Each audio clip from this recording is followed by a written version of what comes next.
So I read an article the other day about a New York City couple who had a wedding, and they are now suing the venue for $5 million for ruining their wedding. It seems that everything went great and the dinner was fine, and then when the dance began, they told them that there was a noise restriction and had to turn their music down to a decibel that was just background music. Hi, I'm Bill. This is Creative License, and thanks again for being a part of my dog and pony show. My sponsors are very, very grateful that you reach out to them often. Electro Voice and Promo Only, DJ Event Planner, Disc Jockey News, DJNTV, and of course my workshop, The Entertainment Experience. Why am I talking about this article? Well, I don't know about you, but I've run into this before. Being the DJ, being the entertainment, I know that when the entertainment begins, the entertainment has to be at a volume to motivate people to be a part of things. They need to hear what I'm doing.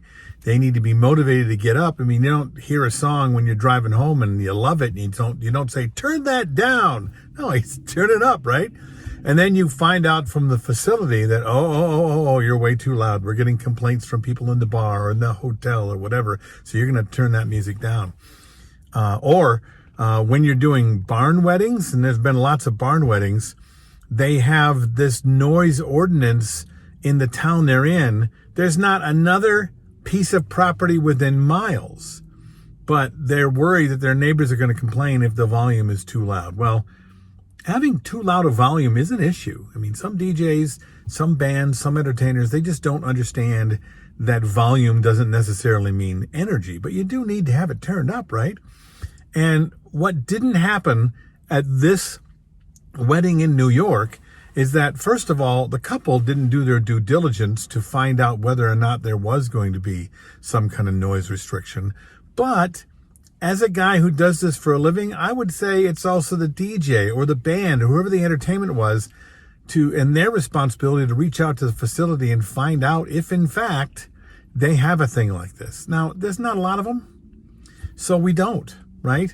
But it is now a thing I check on a regular basis about volume restrictions, noise restrictions, different restrictions like if I can bring confetti or if I can bring in smoke machines or mist machines for the lighting, or what I can put in there, what I can't put in there, because finding out the day of the event is not cool, right?